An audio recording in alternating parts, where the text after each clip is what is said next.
ಬೇಗ ತೊಳೆದು ಕೊಡು ಕೊಡು ಕೊಡು ಕೊಡು ರಪ್ಪ ಬೇಗ ಅವ್ರು ಇದ್ದಂಗೆ ಮ್ಯಾಕತ್ತಕ್ಕಾಗಲ್ಲ.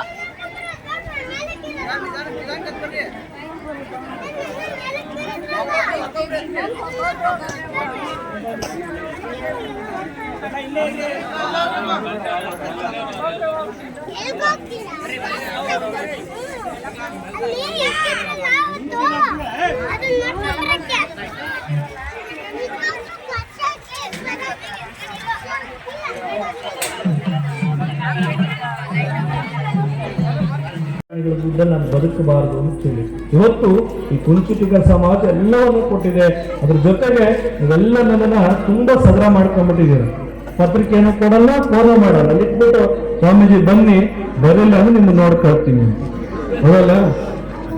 ಈಗ ನಿಮ್ಮ ದೇವಸ್ಥಾನಕ್ಕೆ ಬಂದಾಗ ನಾನು ಪತ್ರಿಕೆ ಕೊಟ್ಟಿಲ್ಲ. ಸತೀಶ್ 3 ಸಾರಿ ಫೋನ್ ಮಾಡಿದ್ರು, ಎಲ್ಲಪ್ಪ ಪತ್ರಿಕೆ ಬೇಡ ನಾನೇ ಬರ್ತೀನಿ ಅಂತ ಹೇಳಿದ್ರು. ಯಾವುದೇ ದೇವಸ್ಥಾನಗಳು ಯಾವುದೇ ಕಾರ್ಯಕ್ರಮಕ್ಕೆ ವಿತೌಟ್ ಇನ್ವಿಟೇಷನ್ ಬ್ಯಾನರ್ ಇಲ್ಲ ಒಬ್ಬ ಸ್ವಾಮಿಗಳು ಹೋಗ್ತಾರೆ ಅಂತ ಹೇಳಿದ್ರೆ ಅದು ಎಳೆರಾಂಪುರ ಸ್ವಾಮಿಗಳನ್ನು ಹೋಗ್ತದೆ. ನೀವು ಅರ್ಥ ಮಾಡ್ಕೋಬೇಕು. ತುಂಬಾ ನನಗ ವಾಪಸ್ ಮಠಕ್ಕೆ ಹೋಗೋದ್ರೊಳಗಡೆ 1-4 ಇನ್ವಿಟೇಷನ್ ಇಟ್ಟೋಗಿರ್ತಾರೆ. ಯಾವ ಊರು ಯಾರು ಏನೋ ಗೊತ್ತಿಲ್ಲ. ನಾನೇ ಫೋನ್ ಮಾಡ್ಕೋಬೇಕಪ್ಪ ಯಾವ ಊರು, ಎಷ್ಟೇ ಕ್ರಾಸ್, ಎಷ್ಟೊತ್ತಿಗೆ ಬರಬೇಕು ಅಂತೇಳಿ ಹುಡುಕಿ ಅಕ್ಷತೆ ಕಾರ್ಡ್ ಹಾಕಿ ಬರ್ತೀನಿ ಅಂತ ಹೇಳಿದ್ರೆ ನಾನು ತೀರ್ಮಾನ ಮಾಡಿದ್ದೀನಿ.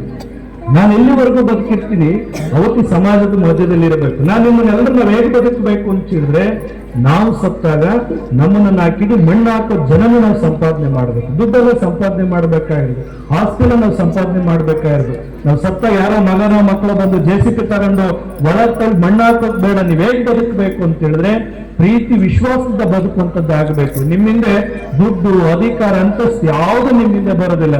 ನಿಮ್ಮಿಂದ ಬರುವಂಥದ್ದು ನೀವು ಮಾಡಿದಂಥ ಕೆಲಸ ಕಾರ್ಯಗಳಷ್ಟೇ, ದಾನ ಧರ್ಮಗಳು ಹಿಂದೆಲ್ಲ ಇರ್ತಾ ಇತ್ತು. ನಿಮ್ಮಲ್ಲಿ ಅವಾಗೆಲ್ಲ ಸ್ವಿಸ್ ಬ್ಯಾಂಕ್ ಹೆಣ್ಮಕ್ಳು ಸಾಸಿವೆ ಡಬ್ಬದಲ್ಲಿ ದುಡ್ಡು ಸಿಗೋದು, ಹುಣಸೆ ಡಬ್ಬದಲ್ಲಿ ಉಪ್ಪಿನ ಡಬ್ಬದಲ್ಲಿ ಸಿಗೋದು, ಎಲ್ಲ ನೀವು ಗುಂಪುಗಳು ಮಾಡ್ಕೊಂಡಿರಿ. ಸ್ವಸಹಾಯ ಸಂಘಗಳು, ATM, ಆನ್ಲೈನ್ ಮಾಡ್ಕೊಂಡು ನೀವೆಲ್ಲ ಬಡ್ಡಿ ಬಿಡೋದು ಸ್ಟಾರ್ಟ್ ಮಾಡಿರಿ ಹೆಣ್ಮಕ್ಳೆಲ್ಲ. ತುಂಬಾ ಜನ 100ಕ್ಕೆ ಫೋನ್ ಮಾಡ್ತಾರೆ, ಸ್ವಾಮಿ ಇವ್ನು 3 ಲಕ್ಷ ಹೊತ್ಕೊಂಡು ಹೋಗೋಣ ಪೊಲೀಸ್ನವ್ರಿಗೆ ಹೇಳಿ, ಇವನು ಯಾರು ಇವ್ ಹಣ್ಣಿಗೆ 2% ಕೊಟ್ಟಿದ್ದೆ ಅಂತೀವಿ. ಬಿಟ್ಟು ದುಡ್ಡೇನಾದ್ರೂ ಜಾಸ್ತಿ ಇದ್ರೆ ತಂದು ಉಂಡಿಗೆ ಹಾಕಿ, ಇಲ್ಲ ಯಾರಾದ್ರೂ ರಸ್ತೆ ಹೊತ್ತು ತಂದು ಹಾಕಿ, ಕೈಯೋ ಕಾಲೆಲ್ಲರೂ ಒಂದಿಷ್ಟು ಸಹಾಯ ಮಾಡಿ. ದುಡ್ಡು ನಿಮ್ಗೆ ಬರೋದಿಲ್ಲ. ಇನ್ನೂ ಇರ್ತಿತ್ತು, ಯಾರ್ಯಾರು ಮದುವೆ ಕರೆದ್ರೆ ನಾವು ಮದುವೆ ಮಾಡಬೇಕಂದ್ರೆ ಎದುರ್ಕೊಂತಿದ್ವಿ. ನಮ್ ದೊಡ್ಡ ಬಳಗ ಅವ್ರಿಗೆಲ್ಲ ಬಟ್ಟೆ ತರಬೇಕು ಅಂತ. ಇವಾಗ ಯಾರಿಗೇನು ಮಾತಾಡ್ಸಂಗಿಲ್ಲ, ಅಣ್ಣನೂ ಮಾತಾಡ್ಸಂಗಿಲ್ಲ, ತಮ್ಮನು ಇಷ್ಟ ಇದ್ರೆ ಬಾಯಿಲ್ಲ ಅಂದ್ರೆ ಬಿಟ್ಬಿಡೋದು. ಒಂದ್ ವೇಳೆ ಏನಾದ್ರು ಅಣ್ಣನೋ ತಮ್ಮನೋ ಮದುವೆ ಬಾರಕ್ಕ ಅಂತ ಹೇಳಿ ತಗೊಂಡು ಸೀರೆ ಕೊಟ್ರೆ ಇನ್ನೊಂದು ತೆಗಿಗೆ ಫೋನ್ ಮಾಡ್ತೀವಿ. ನಮ್ಮ ಅಣ್ಣ ಬಂದಿತ್ತು ಸೀರೆ ತನ್ನ, ಬಾರ್ಡ್ರ್ ಯಾವ ಕಲರ್ ಇದೆ ಫೋಟೋ ಹೊಟ್ಟು ಕಳಿಸು, ಬಾರ್ಡ್ರ್ ನೋಡ್ತಾರೆ. ಇದು ಎಷ್ಟು ಸಾವಿರ ಬಿಲ್ ಆಯ್ತಾ ಅಂದ್ರೆ ಇದೇನಾದ್ರು 1,500 ಕೊಟ್ಟದ್ದು 2,000 ಕೊಟ್ರೆ ಮುಗಿತೀವಿ, ನಾವು ಮದುವೆ ಹೋಗಲ್ಲ ಅಂತೀವಿ. ನಮ್ಗೆ ತವ್ರ ಮನೆಯಿಂದ ಅಣ್ಣನ ತಮ್ಮನ ಒಂದು ಖರ್ಚಿಗೆ ಕೊಟ್ಟರು ನಮ್ಮ ಅಣ್ಣ ನೆನ್ಸ್ಕೊಂಡು ಅನ್ನಂಗಿಲ್ಲ. ಈಗ ಬ್ರಾಂಡ್ ಹುಡುಕ್ತಿರ್ಲಿ, ಬ್ರಾಂಡೆಡ್ ಆಗಿ ಬದುಕಬಾರ್ದು. ತವ್ರ ಮನೆಯವ್ರು ಕರೆಯದೇ ಪುಣ್ಯ. ಇವತ್ತು ತವ್ರ ಮನೆ ಯಾರು ಉಳಿಸ್ಕೊಂಡಿಲ್ಲ ನಾವು, ನಮ್ಮ ಒಟ್ಟು ಕುಟುಂಬಗಳೇ ಇಲ್ಲ. ಮದುವೆ ಆದ ತಕ್ಷಣ ಹೆಣ್ಮಕ್ಳು ಕೇಳ್ತಾರೆ, ಯಾರಾದ್ರೂ ಗಂಡ ನಮ್ಮ ಹತ್ರಕ್ಕೆ ಬರ್ತಾರೆ ತುಂಬಾ ಜನ. ಸ್ವಾಮಿ ಮಗಳು ಒಂದು ಗಂಡು ಹುಡುಕಿ ಅಂತ ಹೇಳಿದ್ರೆ ಇಲ್ಲೊಂದು ಇದೆಯಪ್ಪ ಅಲ್ಲೊಂದು ಅಂತ ಹೇಳಿದ್ರೆ ಹುಡುಗಿ ಬಹಳ ಬದುವಂತ ಆಗೋದು ಹೇಳ್ತಾಳೆ, ಸ್ವಾಮಿ ಮದುವೆ ಆಗ್ತೀನಿ ಮನೆ ಒಳಗಡೆ ರಾಹು ಕೇತು ಇರಬಾರ್ದು ಆಯ್ತಲ್ಲ. ನಾನು ಹೇಳ್ತೀನಿ ನಮ್ಮ ಪೂಜಾರಿಗೆ ಬರ್ತದೆ, ಅದಕ್ಕೆ ಹೇಳ್ತಾರೆ ಜಗವೇ ನಾಟಕ ರಂಗ ಪಾತ್ರಧಾರಿಗಳು ನಾವೆಲ್ಲ ಅಂತೀವಿ. ಜಗತ್ತೊಂದು ನಾಟಕ ಇದ್ದಾಗಿ ಬರ್ತೀವಿ, ಹೊರಟೋಗ್ತೀವಿ. ನಾವೆಲ್ಲ ಟಿಕೆಟ್ ರೆಡಿ ಆಗಿದೆ, ಯಾವ ಬಸ್ ಅಂತ ಗೊತ್ತಿಲ್ಲ, ಯಾವ ಸ್ಟಾಪ್ ಅಂತ ಗೊತ್ತಿಲ್ಲ, ಟಿಕೆಟ್ ಅಂತೂ ರೆಡಿ ಆಗಿದೆ. ಸ್ಲೀಪರ್, AC-ನೋ ನಾನ್ AC-ನೋ ರೆಡಿ ಅಂತೂ ಆಗಿದೆ. ಆ ಟಿಕೆಟ್ ನಮ್ಮ ಸ್ಟಾಪ್ ಬರೋದ್ರೊಳಗಡೆ 1-4 ಜನ ಮಾತನಾಡಿಸ್ಕೊಂಡು ಹೋಗ್ಬೇಕು. ಈಗೆಲ್ಲ ನೀವು ಬಂದಿದ್ದೀರ ಜಾತ್ರೆಗೆ, ನಿಮ್ಮ ಅಕ್ಕ, ತಂಗಿ, ನಾಲ್ಕು, ಸೊಸೆ ಎಲ್ಲ ಒಟ್ಟಿಗೆ ಕೂತಿದ್ದೀರ, ಮಾತಾಡ್ತೀರ. ಎಲ್ಲ ಕೂತ್ಕೊಂಡು ಆ ತಾಯಿಯ ಪ್ರಾರ್ಥನೆ ಮಾಡಿದ್ದೀರ. ಬೆಳಗ್ಗೆಯಿಂದ ನಾನು ನೋಡಿ 1 hour ಎಲ್ಲ ದೇವ್ರ ಪ್ರಾರ್ಥನೆ ಮಾಡಿದ್ದಾರೆ. ಅವ್ಳ ಜುಮ್ಕಿ ಚೆನ್ನಾಗಿದೆ, ಸರಕು ಚೂರು ದಾರ ಕಮ್ಮಿ ಸುತ್ತಬೇಕಾಯ್ತು. ಆ ಸೀರೆ ಕೂರ್ಚವಳೆ ನಿಂತದ ಹಾಕೊಂಬಂದವಳೆ, ಚಕ್ಲಿಯನ್ನು ಆಮೇಲೆ 2 ಪಿನ್ ಹಾಕೊಂಬಂದ್ರೆ ನಾನು ಬಡ್ಕೊಂಡಿದ್ದು ಬೇಡ ಅಂತ ಇವು ನಿಮ್ ಪ್ರಾರ್ಥನೆ. ದೇವಸ್ಥಾನಕ್ಕೆ ಹೋದಾಗ, ಮಠಗಳಿಗೆ ಹೋದಾಗ, ಧಾರ್ಮಿಕ ಸ್ಥಳಗಳಿಗೆ ಹೋದಾಗ ಕೂತ್ಕೊಂಡು ನಿಮ್ಗೆ ಏನು ಅನ್ಲಿಕ್ಕೂ ಬರ್ದ್ರು ಚಿಂತಲ್ಲ, ಕಣ್ಮಿಸ್ಕೊಂಡು ದೇವರ ಹೆಸರು ನಿಮ್ಗೆ ಇಷ್ಟವಾದ ದೇವ್ರನ್ನ ಒಂದು 3 ಸಾವಿರನೋ 11 ಸಾವಿರನೋ 10 ಸಾವಿರ ಹೇಳಿದ್ರೆ ನಮ್ಮಲ್ಲಿರುವಂತ ಅಜ್ಞಾನ ಅಂಧಕಾರ ದೂರ ಆಗ್ತದೆ. ಕೂತ್ಕೊಂಡು ಯಾವಾಗೂ ಮಾತಾಡ್ತೀವಿ. ಇತ್ತೀಚೆಗೆ ನಿಮ್ಮೆಲ್ಲರಿಗೂ ಒಂದೊಂದು ಫೋನ್ ಬಂದಿದ್ದೇವೆ. MMS ಫೋನ್ ಇಟ್ಕೊಂಡು ಹೋಗ್ತಾನೆ, ಗಾಡಿ ಓಡಿಸೋನು ಫೋನ್ ಇಟ್ಕೊಂಡು ಹೋಗ್ತಾನೆ, ಬಾತ್ರೂಮಲ್ಲೂ ಫೋನು, ಸ್ನಾನ ಮಾಡ್ಬೇಕಾದ್ರೂ ಫೋನು, ಹಿಂಗೆ ಇಟ್ಕೊಂಡು ಮಂಗಳಾರತಿ ತಗೊಳ್ಳೋದು, ಈ ಕಡೆ ಇಟ್ಕೊಂಡು ಬಟ್ಟೆ ಹಾಕೊಳ್ಳೋದು. ಗಂಡಸರ್ದು ಹಾಕೊಂಡಿರ್ತಾನ, ಹೆಂಗಸರ್ದು ಹಾಕೊಂತಾನ, ಚಪ್ಪಲಿನ ಬಟ್ಟೆನ ಯಾವೂ ಗೊತ್ತಾಗಲ್ಲ. ತಿಂತಾ ಇರ್ತೀರಿ, ಅವ್ನು ನೆನ ಏನು ಮಣ್ಣು ತಿಂತಾನೋ ಅನ್ನ ತಿಂತಾನೋ ಗೊತ್ತಿಲ್ಲ. ಎಲ್ಲರ ಕೈಲೂ ಮೊಬೈಲ್. ಇತ್ತೀಚೆಗೆ ನಮ್ಮ ಹಳ್ಳಿಯಲ್ಲಿ ಹಳೇ ಹೆಣ್ಮಕ್ಳು ಚೆನ್ನಾಗಿ ಅವು ನನ್ನ ಮೊಬೈಲ್ ಇಟ್ಕೊಂಡ್ಬಿಟ್ಟವ್ರು. ಅಜ್ಜಿ ನೀರು ಕಿವಿ ಕೇಳಲ್ಲ, ಜೋರ ರೋಡಿ ಬಂದು ಹೋಗ್ತಿರ್ತಾರೆ. ಅಂದ್ರೆ ಯಾವ ಮಟ್ಟಕ್ಕಾಗಿದೆ ಅಂದ್ರೆ ಇವತ್ತು ಮೊಬೈಲ್ ಬಂದು ಸಮಾಜ ಹಾಳಾಗ್ತದೆ, ಸಂಸಾರ ಹಾಳಾಗ್ತದೆ, ಸಂಬಂಧಗಳು ಮುಳುಗ್ತಾ ಇದಾವೆ. ಬೆಳಗ್ಗೆ ಎಂಗೇಜ್ಮೆಂಟ್ ಆಗಿರ್ತದೆ, 3 ದಿನ ಕಿತ್ತೋಗಿದ್ರೆ ಯಾಕೆಂದ್ರೆ ಹುಡುಗ ಹೋಗಿ ಮಾತಾಡಕ್ಕೆ ಅಪ್ಪ ಅಮ್ಮನೆ ಬಿಟ್ಟಿರ್ತಾರೆ.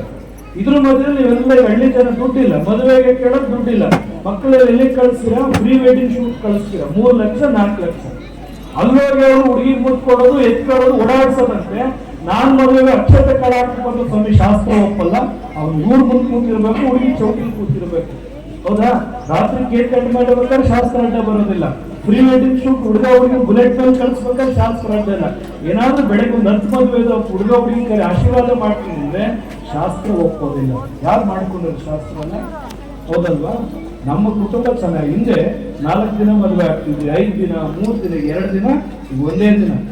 ನನಗೆಲ್ಲ ಪತ್ರಿಕೆ ಕೊಡೋರು ಯಾರು ಬಂದು ಸ್ವಾಮಿ ಮುಹೂರ್ತಕ್ಕೆ ಬನ್ನಿ ಅನ್ನಲ್ಲ, ರಿಸೆಪ್ಷನ್ಗೆ ಬನ್ನಿ. ಮನೆ ಒಂದಿಷ್ಟು ಒಡವೆ ಇರುವಾಗ ಕೊಡ್ತಾರೆ ಅಂತ ಎಲ್ಲ ಮದುವೆ ರಿಸೆಪ್ಷನ್ಗೆ ಹೋಗ್ತೀವಿ. ಯಾರೋ ಒಂದು ಗ್ರಾಮ ಕೊಟ್ಟಿದ್ದೀವಿ ನಾವು, ಹೌದಲ್ವಾ? ಮುಹೂರ್ತಕ್ಕೆ ಹೋಗ್ಬೇಕು, ಎಲ್ಲರೂ ಸಂಬಂಧಿಸಿರ್ಬೇಕು.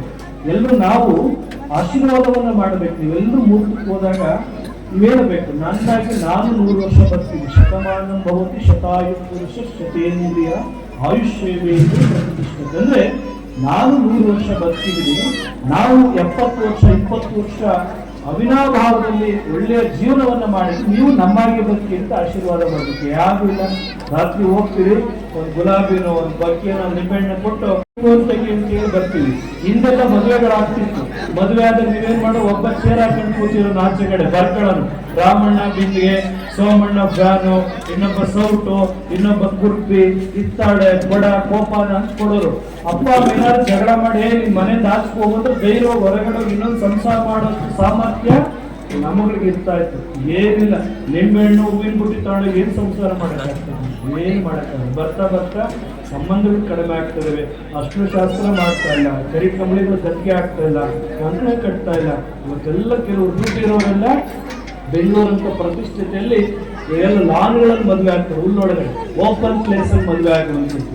ಏನಂದ್ರೆ ಬಹಳ ವಿಚಿತ್ರವಾಗಿ ನೀವು ವರ್ಷಕ್ಕೊಂದ್ಸಾರಿ, ವರ್ಷಕ್ಕೊಂದು ಬಾರಿ 2 ಬಾರಿ ಆದ್ರೂ ಬಂದು ಈ ಮನೆ ದೇವರಿಗೆ ಒಂದಿಷ್ಟು ಕಾಣಿಕೆ ಕೊಡುವಂಥದ್ದು, ಒಂದಿಷ್ಟು ಪೂಜೆ ಮಾಡಿಸ್ಕೊಂಡು ಹೋಗುವಂಥದ್ದು, ದೇವ್ರನ್ನ ಬೇಡ್ಕೊಳ್ಳಿ. ದೇವರೇ, ಗೊತ್ತಿದ್ದೋ ನಾನೇನೋ ಒಂದಿಷ್ಟು ಅಪಚಾರ ಮಾಡಿದ್ದೀನಿ, ತಪ್ಪನ್ನ ಮಾಡಿದ್ದೀನಿ, ಅದನ್ನ ಕ್ಷಮಿಸಪ್ಪ ಅಂತೀವಿ.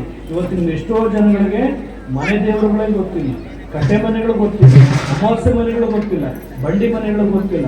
ಬಹುಶಃ ಹಿಂದೆಲ್ಲ ಟಿವಿಗಳಲ್ಲಿ ದೊಡ್ಡ ಜ್ಯೋತಿಷ್ಯಗಳು ಬರೋದು, ಬೈಕಂತಿದ್ದೆ ನಾನು, ಇವೇನು ಮಾಡಕ್ ಬೇರೆ ಕೆಲಸ ಇಲ್ವಾ ಅಂತ. ಈಗ ತುಂಬಾ ಖುಷಿ ಆಗ್ತದೆ. ಯಾಕೆಂದ್ರೆ ಅವ್ರ ಮಾತು ಹೇಳೋದು, ಸ್ವಾಮಿ ನನ್ನ ಮಗಳಿಗೆ ಮದುವೆ ಆಗಿಲ್ಲ ಅಂದ್ರೆ ಮನೆ ದೇವ್ರ ಶಾಪ ಅಂತ ಅವ್ರು ಬರ್ತಾರೆ. ಸ್ವಾಮಿ ನಾವು ಜಾನ್ಕಲ್ ಅವರು ನಮ್ಮ ಮನೆ ದೇವರಲ್ಲಿ